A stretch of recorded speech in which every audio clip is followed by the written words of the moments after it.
Olá, gente, como vocês estão? Espero que bem, com saúde também. Aqui vamos começar mais um novo vídeo, tá bom? Da série do primeiro ano. Vamos falar aqui, gente, de mudança do estado da matéria. Especialmente a gente vai focar na água, porque é muito relacionado com a água, né? Esse assunto. Mas também entra outras substâncias, tá? A gente vai falar de pontos de fusão, ponto de ebulição, os nomes dados às mudanças de estado, de sólido para gasoso, gasoso para sólido, de sólido para líquido e assim sucessivamente. A gente vai ver também um pouco sobre os gráficos de aquecimento e resfriamento, tá? As mudanças e analisar um pouco esses gráficos, é muito importante também.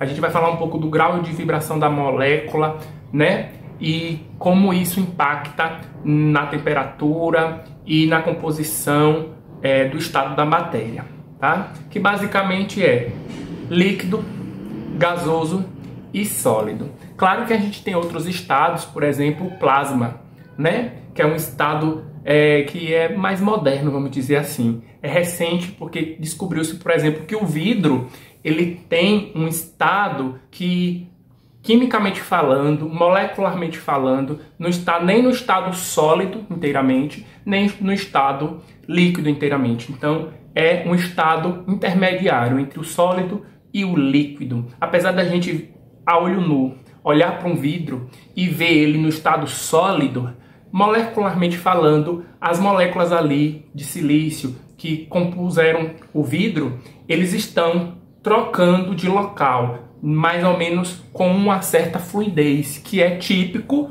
do estado da matéria líquida, a fluidez desse estado, tá bom? Então, primeiramente, os três estados da matéria: sólido, líquido e gasoso. A gente conhece muito eles pela composição. A gente tem a ideia mesmo que o sólido é um padrão mais fixo, né? Com um volume fixo, com uma movimentação molecular atômica mais estável. Já o líquido já se apresenta com algo mais viscoso, algo mais fluido, a liquidez. E depois o estado gasoso, que é um estado mais fugaz, um estado onde a distância entre as moléculas estão maiores, só que isso também é explicado pelo grau de vibração das moléculas. Então, quando nós estamos no estado sólido, o grau de vibração das moléculas, as moléculas vibram, elas não estão paradas. Esse grau de vibração é menor, tá?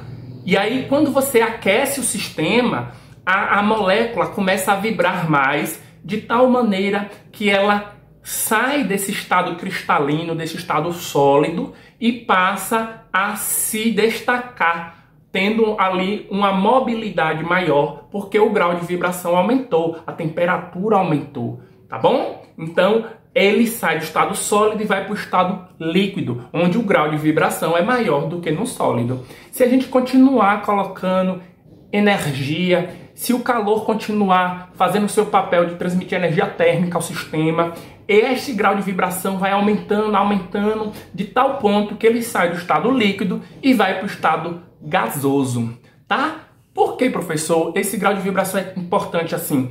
Imagine, gente, que quando você esfrega a mão na outra, que você tá com frio, você provoca ali um atrito. E o atrito entre uma mão e outra provoca o aumento da temperatura, né? Para quê? Para ficar mais quente. No caso do grau de vibração é algo similar. As moléculas estão em contato maior com o outro, provocando assim um aumento também da energia térmica, tá bom? Então, gente, pense assim, tá? Que fica um pouco mais didático. Então, gente, é muito importante, grau de vibração. Normalmente o grau de vibração no sólido menor, no líquido intermediário e no gasoso maior. Professor, teria algum momento em que esse grau de vibração fosse diminuindo, que parasse? Então, por muito tempo a gente pensou que no zero absoluto, o que é o zero absoluto? É o 0 Kelvin. A gente sabe que nós temos Celsius, temos Fahrenheit e tem também Kelvin, que é uma medida de temperatura. No 0 Kelvin, que é mais ou menos 273 negativo em Celsius, tá? Então, 273 negativos Celsius seria o equivalente a 0 Kelvin. Nessa temperatura, passou-se muito tempo imaginando que era o zero absoluto, a menor temperatura possível que a matéria atingiria, aonde a gente teria ali a parada da mobilidade, né? Cessaria a vibração. Mas não, o que é que acontece? A matéria continua vibrando? Sim, mas o que é que acontece? A energia cinética, que é essa vibração, ela se iguala à energia térmica. Seria, na verdade, a explicação correta para isso, tá bom? Então, gente, 0 Kelvin seria o zero absoluto, que é correspondente a menos 273 graus Celsius, beleza? Anota aí que é importante isso. Agora vamos para as mudanças de fase. Do sólido para o líquido, nós temos o nome para esse processo de mudança do sólido para líquido de fusão, tá? Fusão. Quando a gente passa de líquido para sólido, a gente pode chamar também de fusão, porque seria a volta, mas tem um nome mais específico, que seria solidificação. Agora vamos sair do líquido para o gasoso. Do líquido para o gasoso, a gente pode chamar de ebulição ou vaporização, tá? Já o contrário, saindo do gasoso para o líquido, a gente vai chamar de condensação, que é como, por exemplo, as nuvens se condensam, formando a chuva, mas a gente pode chamar também de liquefação, tá? Sempre tem esses dois nomes, então é bom saber. E quando a gente sai diretamente do sólido para o gasoso, do gasoso para o sólido, a gente chama de sublimação. É uma mudança que pula a fase líquida. Então, por exemplo, a naftalina, que é aquele veneninho, aquela bolinha que se coloca na gaveta. Normalmente, antigamente se usava mais, tá? Para evitar insetos, traças, grilos, tá bom? Baratas. Aquela bolinha, ela evapora praticamente. Ela sai já do estado sólido e passa diretamente para o gasoso. Já o gelo seco é um outro exemplo. O gelo seco, ele sai do estado sólido e vai diretamente para o estado gasoso, formando aquela fumaça densa, tá? Aquela nuvem densa. Então é um exemplo também de sublimação. Uma coisa importante aqui para perguntar: evaporação, ebulição, calefação é a mesma coisa? A resposta é que não. Nós temos termos e conceitos técnicos e a gente vai aprender agora. Uma coisa importante que a gente precisa saber: quando a matéria, o sistema, sai de um estado líquido e vai para o gasoso, tá? É porque aquela substância atingiu o que a gente chama de ponto de ebulição. Lembra? Ebulição é aquela mudança de líquido para gasoso. Então, ela atinge um ponto de ebulição. Por exemplo, a água, ao nível do mar, a 1 atm de pressão, tá? A água entra em ebulição a 100 graus Celsius. Então, a 80 graus ela não entra em ebulição, a 85 não entra, a 90 não entra, a 95 não entra. Quando chega em 100, ela entra na temperatura de ebulição e ela passa do estado líquido para o gasoso, tá bom, gente? Então, a gente tem que pensar assim. Aí, o que é que acontece? Nesse ponto de ebulição, cada termo desse, evaporação, ebulição, calefação, vai ganhar algumas características. Tá bom? Vamos lá.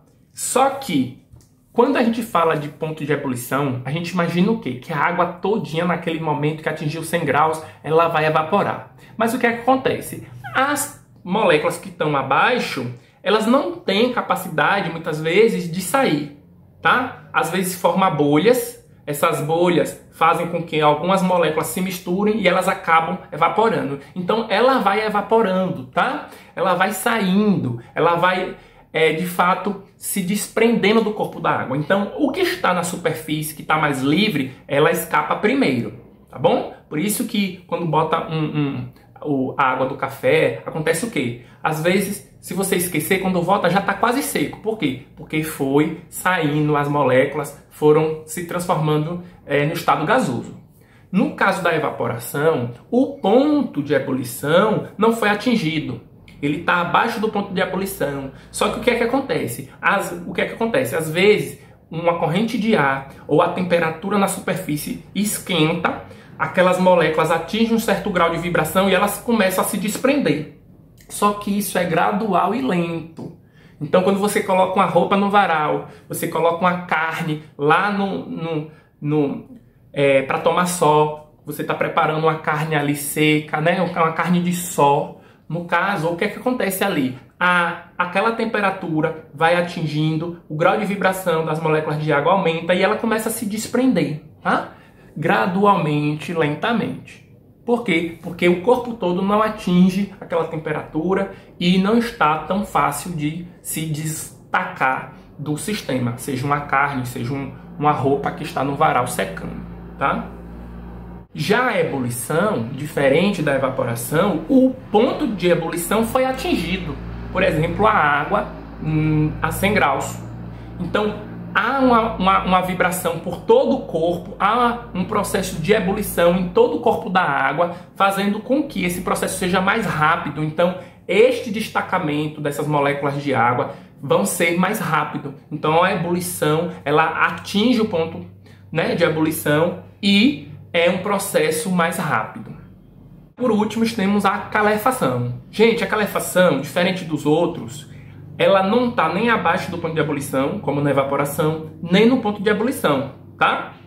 Ela está acima do ponto de ebulição. Imagine aí uma chapa bem quente a 200 graus Celsius. Aí você vai lá e pinga uma gota de água. O que é que acontece normalmente? Essa gota de água, ela vai, ó, né? Ela evapora rapidamente. Por quê? Porque ali está acima do ponto de ebulição. Então, logo quando a água entra em contato com a superfície, a energia passa térmica rapidamente, né? E aí ela logo se destaca, sumindo, entrando no estado gasoso.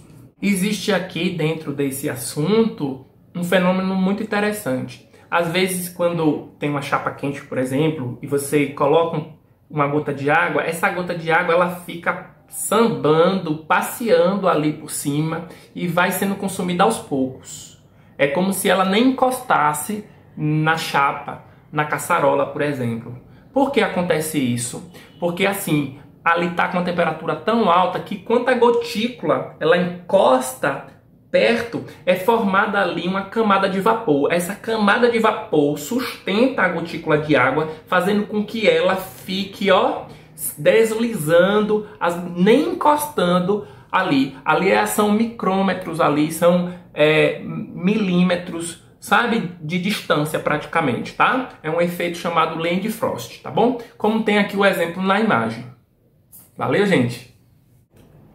Agora, a gente vai dar uma pausa pra gente ir para o vídeo 2, tá? Esse aqui é o vídeo 1. A parte 1 sobre esse assunto, e não deixe de assistir o vídeo 2, a parte 2, porque lá a gente vai falar de fato do ponto de ebulição e do ponto de fusão. O que é o ponto de fusão? Aquele que muda do estado sólido para o líquido, do líquido para o sólido. Assim como a gente tem um ponto de ebulição, a gente tem um ponto de fusão, que é essa mudança de estado líquido para sólido e vice-versa, tá bom? A gente vai ver as curvas de aquecimento, resfriamento, a gente vai ver ali que existe um padrão para tipos de misturas, para tipos de substâncias puras, entre outros. É muito importante, cai no vestibular e cai também na prova, tá bom? Um abraço aqui para minhas turmas de primeiro ano, especialmente nutrição, agro, zootecnia, todos vocês, tá bom, gente? Um abração. E não se esquece, se inscreve no canal, ativa as notificações, curte, comenta, tá bom? Se tiver dúvida, pergunta, que logo quando a gente puder, a gente vai estar sanando a dúvida de vocês. Um abração para os meus alunos do CEP do Campo Paulo Freire. Até mais, gente!